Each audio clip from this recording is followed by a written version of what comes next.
The Spyderco Sharpmaker. What a wonderful piece of gear for your knives. This has been very, very nice to have and to use. However, you can make it better.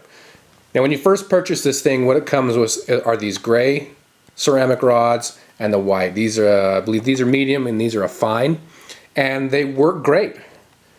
However, if you have a very, very dull knife, it's going to be difficult to get a new edge on that to where you want it to be. So what we're going to talk about here is how to overcome that and some other things such as some extras that you can purchase in addition to this Spyderco Sharpmaker to make it better. At least this is what I found in using this. I've been using this for quite some time now. I'm not going to go over a lot of the details of the sharpening system. You might be able to glean those just from the video itself, but I don't think I'm going to discuss them. If you're interested in that, I'll put a link somewhere of my first video, and it really goes over in detail. But in subsequent videos, because I think I'm going to make this a multi-part because this first one's going to be long, I'm going to discuss how I've improved the sharpening process from what I originally was doing. It worked the way I originally have done it, but I have found a better way to do it to maximize the blade contact with the ceramic rods, and that'll make sense probably in another video when I get around talking to it. What I want to discuss now is the sandpaper. You can see this versus this, right? Well, the sandpaper is going to help because it's a much more abrasive edge or surface than this medium rod. So you're going to be able to take off a lot more steel from your knife versus just this. Get yourself 150 grit sandpaper. That's what this is. Cut out some pieces that are going to fit after you have the rod in there. And then what you're going to do is you're just going to form this little triangle, right? Same thing as the rods themselves. Now what I have found in taping these, the reason I tape them is because it's an easy slide on and slide off.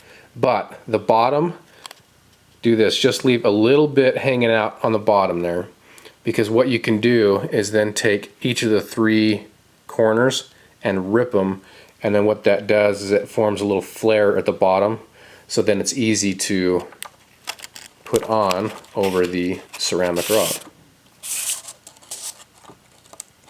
Like so. Alright, so this gives you a nice abrasive surface. Now Spyderco does have diamond rods for the Sharpmaker, and I think they run about 40 bucks now.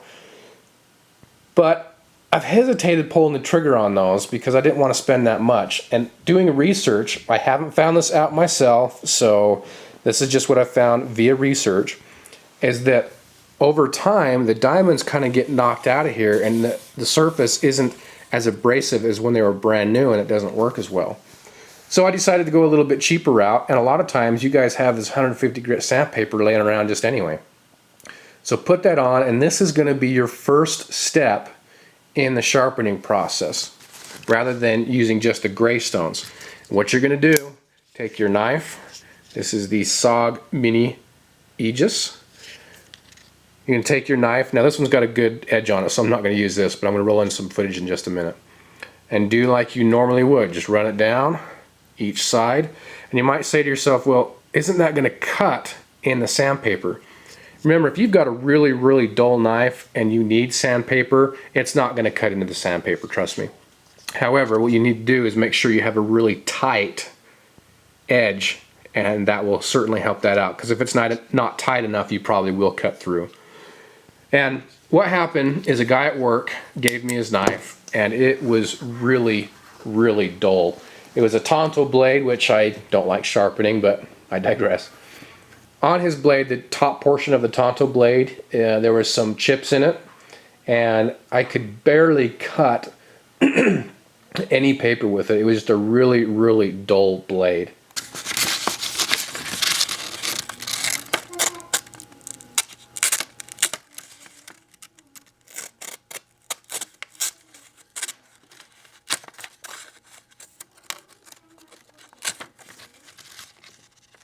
This is where the sandpaper comes in. because the original rods that come with the Sharpmaker, it's going to be a lot of work to get that to sharpen. So what I did is I just put on the pieces of sandpaper like you see now, and I started the sharpening process. This is almost like, think of this as just another set of stones, really. Now granted, these will wear obviously over time, you'll have to replace new ones, but the way I manage my knives is I don't let them get that dull. I keep them sharp, and it's just a lot easier for the sharpening purpose.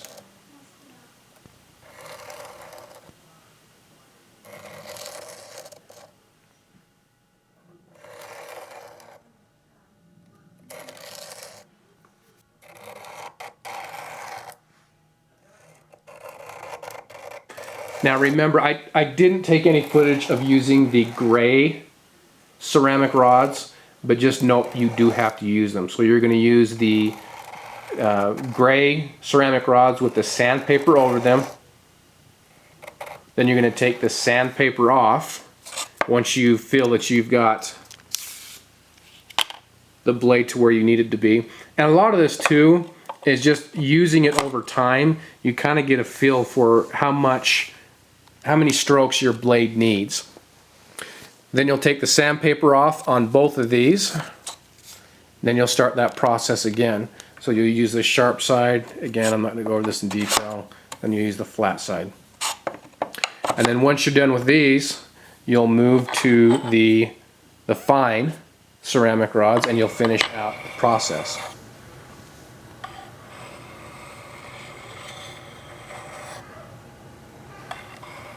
Now when I got done with the blade, it wasn't as hair shaving sharp as most of my blades are, but I am confident if I had spent more time with it, I could easily get it to that point. It did shave hair off my arm, but just not as easy and as much as most of my blades do.